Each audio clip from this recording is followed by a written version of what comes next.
आज देवी भागवत के महात्म्य प्रसंग में राजा सुद्युम्न के स्त्री बनने और श्रीमद् देवी भागवत श्रवण के फल स्वरूप सदा के लिए पुरुष बनकर राज्य लाभ और परम पद प्राप्त करने की कथा। सूत जी कहते हैं, मुनिवरों, अब दूसरा इतिहास सुनो जिसमें इस देवी भागवत का महात्म्य कहा गया है। एक समय की बात है, मुनिवर अगस्त्य जी, जिनकी पत्नी लोपामुद्रा है, स्वामी कार्तिकेय के पास गए और वंदना करके उनसे अनेक कथाएं पूछी। कार्तिकेय जी ने तीर्थ, व्रत और दान के महात्म्य से संबंध रखने वाली बहुत सी कथाएं सुनाई। वे काशी, मणिकर्णिका, गंगा आदि तीर्थों का महात्म्य विशद रूप से वर्णन कर गए। इन कथाओं को सुनकर मुनिवर अगस्त्य जी को बड़ी प्रसन्नता हुई। जगत के कल्याण के लिए परम तेजस्वी कार्तिकेय जी से उन्होंने फिर पूछा। अगस्त्य जी बोले, तारकासुर का संहार करने वाले भगवान, आप सर्वशक्ति संपन्न हैं। अब देवी भागवत का महात्म्य और उसके सुनने की विधि भी बताने की कृपा कीजिए, जिसमें त्रिलोक जननी नित्य स्वरूपा भगवती दुर्गा के चरित्र गाए गए हैं। उस देवी भागवत नामक पुराण से बढ़कर दूसरा कोई पुराण नहीं है। स्वामी कार्तिकेय जी ने कहा, ब्राह्मण, श्रीमद् देवी भागवत के महात्म्य को विस्तार से कौन कह सकता है, फिर भी मैं संक्षेप से कहता हूँ, सुनो। जो नित्य स्वरूपा हैं, सच्चित आनंदमय जिनका श्री विग्रह है, मुक्ति भुक्ति देना जिनका स्वभाव ही है, वे भगवती जगदम्बिका देवी भागवत में स्वयं विराजमान रहती हैं। इसलिए मुनि इसे देवी की वांगमयी मूर्ति कहते हैं।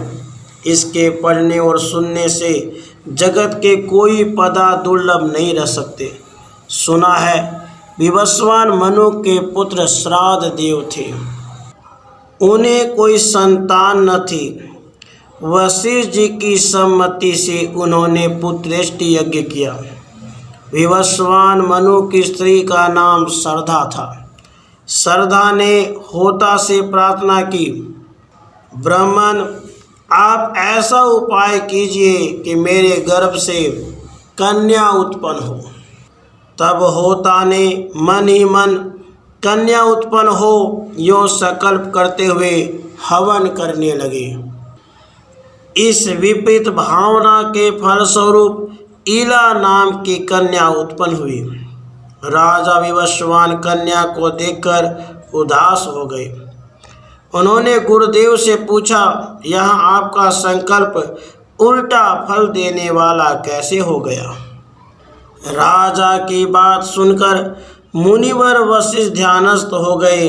उन्हें मालूम हो गया कि होता इस व्यतिक्रम के कारण है। तब ईला को पुरुष बनाने के लिए मुनि ने भगवान श्री हरि की शरण ली। मुनि के तप एवं भगवान के अनुग्रह से वह ईला सबके देखते ही देखते पुरुष रूप में परिणत हो गई। उस समय गुरुदेव ने संस्कार करके ईला का नाम सुद्युम्न रखा। वे मनुपुत्र सुद्युम्न ऐसे प्रकार विद्वान हुए मानो विद्या के अथाह सागर हो। कुछ समय के बाद जब सुद्युम्न युवा हुए तब वे घोड़े पर चढ़कर शिकार खेलने के लिए जंगल में चले गए। किसी समय की बात है, देवादिदेव भगवान शंकर अपनी प्राण प्रिया पार्वती के साथ प्रसन्नता पूर्वक विहार कर रहे थे। उसी समय उनके दर्शन के अभिलाषा से मुनिगण वहां पधारे। मुनियों को देखकर पार्वती जी लज्जित हो गई। संयमशील मुनियों ने देखा भगवान शंकर और पार्वती जी हास विलास कर रहे हैं, तब वे तुरंत लौटकर वैकुंठ को चले गए। फिर भी अपनी प्रेयसी भार्या पार्वती को प्रसन्न रखने की इच्छा से भगवान शंकर ने यह शाप दे दिया, आज से जो पुरुष इस वन में प्रवेश करेगा उसकी आकृति स्त्री की बन जाएगी। उसी समय से पुरुष उस स्थान पर नहीं जाते। सुद्युम्न वहाँ सहसा चले गए और जाते उनकी आकृति स्त्री की हो गई। साथ के सब लोग भी स्त्री बन गए। जो घोड़ा था वह भी घोड़े के रूप में परिणत हो गया। यह देखकर उस सुंदरी स्त्री को बड़ा आश्चर्य हुआ। अब वह वन में इधर उधर घूमने लगी। एक समय की बात है, वह स्त्री बुद्ध के आश्रम के सन्निकट पहुंच गई। उसे देखकर बुद्ध के मन में विकार उत्पन्न हो गया। उसे पाने की इच्छा जाग उठी। वह स्त्री भी सोमनंदन बुद्ध को पति बनाने की इच्छा प्रकट करने लगी। तब वह स्त्री बुद्ध के साथ हास विलास करती हुई उनके आश्रम पर रहने लगी। कुछ समय व्यतीत होने पर बुद्ध ने उस स्त्री के गर्भ से पुरुरुआ को उत्पन्न किया। बुद्ध के आश्रम पर रहते हुए उसे वर्षों बीत गए। एक दिन उसे अपना पहला वृत्तांत याद आ गया। स्मरण आते ही उसके मन पर दुख की घटा छा गई। फिर तो वह निकली और तुरंत गुरुदेव वशिष्ठ के आश्रम पर चली गई। उन्हें प्रणाम करके अपना सारा समाचार कह सुनाया और पुनः पुरुष होने की इच्छा प्रकट करते हुए उनके शरणापन्न हो गई। सब बातें विदित हो जाने पर वशिष्ठ जी कैलाश पर गए। उन्होंने भगवान शंकर की भली भांति पूजा की और उत्तम भक्ति के साथ भी उनके आराधन में लग गए। वशिष्ठ जी ने कहा, भगवान आप कल्याण स्वरूप मंगल करता और जटा धारण करने वाले हैं। पार्वती जी आपके अर्धांगिनी हैं। चंद्रमा आपके ललाट की शोभा बढ़ाते रहते हैं। आपके प्रति मेरा बारंबार नमस्कार है। सुख प्रदान करने वाले कैलाशवासी भगवान शंकर आपको नमस्कार है। आप भक्तों को भुक्ति और मुक्ति देने वाले भगवान नीलकंठ हैं। जो कल्याणमय विग्रह हैं, शरणागतों का भय दूर करना जिनका स्वभाव ही बन गया है, वृषभ जिनका वाहन है और शरण देने में जो बड़े कुशल हैं, उन परम प्रभु शिव को मेरा नमस्कार है। जो सृष्टि स्थिति और संहार के समय ब्रह्मा विष्णु रुद्र रूप धारण किए रहते हैं, जो वर देने में सदा तत्पर रहते हैं, उन देवादि देव त्रिपुरांतक भगवान शंकर को नमस्कार है। यज्ञ करने वालों को यज्ञ फल प्रदान करने वाले यज्ञ स्वरूप भगवान शंकर को बारंबार नमस्कार है। सूर्य चंद्रमा और अग्नि को ही अपने तीनों नेत्रों में स्थापित करने वाले गंगाधर भगवान शंकर आपको नमस्कार है। इस प्रकार वशिष्ठ जी की स्तुति करने पर भगवान शंकर प्रकट हो गए। वे नंदी पर सवार थे। जगत जननी पार्वती सदा विराजमान थी। शंकर जी का दिव्य विग्रह करोड़ों सूर्यों के समान जगमगा रहा था। रजत गिरी के समान उनकी स्वच्छ कांति थी। 3 नेत्र थे। ललाट पर चंद्रमा सुशोभित था। वे अत्यंत प्रसन्न होकर शरण में आए हुए मुनिवर वशिष्ठ जी से कहने लगे। भगवान शंकर जी बोले, वशिष्ठ तुम्हारे मन में जो इच्छा हो वर मांग लो।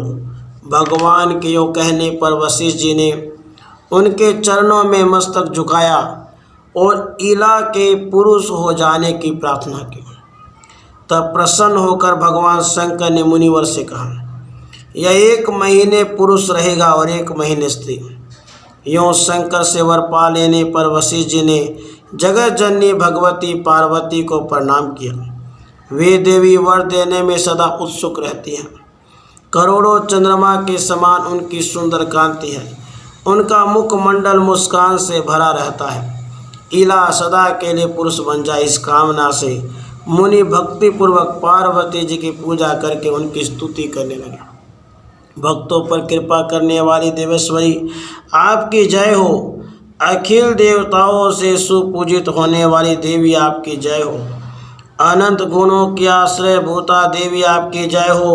शरणागतों पर अनुग्रह करने वाली देवेश्वरी आपको बारंबार नमस्कार है। दुख दूर करने वाली एवं दुष्ट दैत्यों की संहारणी भगवती दुर्गे आपकी जय हो। भक्ति से प्रसन्न होकर दर्शन देने वाली जगदम्बिके आपको प्रणाम है। महामाई, आपके चरण कमल संसार रूपी समुद्र को पार करने के लिए नौका है। धर्म, अर्थ, काम और मोक्ष प्रदान करने वाली देवेश्वरी, आप प्रसन्न हो जाएं। देवी कौन है जो आपकी स्तुति कर सके? मैं केवल आपको प्रणाम कर रहा हूँ। भगवती दुर्गा साक्षात नारायणी है। वशिष्ठ जी के यूँ भक्ति पूर्वक स्तुति करने पर वह तुरंत प्रसन्न हो गई। उसके बाद शरणागतों का दुख दूर करने वाली उन महादेवी ने मुनि से कहा, तुम सुद्युम्न के घर जाकर भक्ति भाव से मेरी आराधना करो। द्विजवर, तो प्रसन्नता पूर्वक 9 दिनों में सुद्युम्न को श्रीमद्देवी भागवत सुनाओ। वह पुराण मुझे बहुत प्रिय है। उसके सुनते ही वह उसी क्षण पुरुष हो जाएगा। इस प्रकार कहकर भगवान शंकर और पार्वती अंतर्धान हो गए और वशिष्ठ जी उसी दिशा को प्रणाम करके अपने आश्रम पर चले गए। उन्होंने सुद्युम्न को बुलाया और देवी की आराधना करने के बाद कह सुनाई।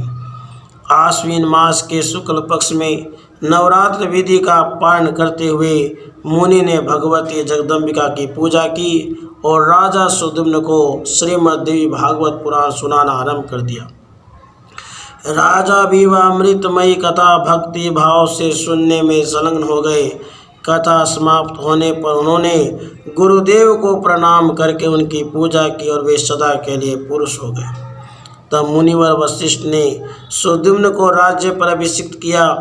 सुद्युम्न प्रजाजन को प्रसन्न रखते हुए भूमंडल पर राज्य करने लगे। उन्होंने भांति भांति के यज्ञ जिनमें प्रचुर दक्षिणा दी जाती है करके देवी की पूजा की। फिर पुत्रों को राज्य सौंपकर स्वयं भगवती के परम धाम को चले गए। विप्रो, मैं विशद रूप से इतिहास कह चुका। जो मनुष्य परम अमृत स्वरूप इस प्रसंग को प्रेम पूर्वक पढ़ता अथवा सुनता है, संसार में भगवती कृपा से उसके सभी मनोरथ पूर्ण हो जाते हैं और अंत में वह भगवती के परम धाम को चला जाता है। राधे कृष्ण, राधे कृष्ण।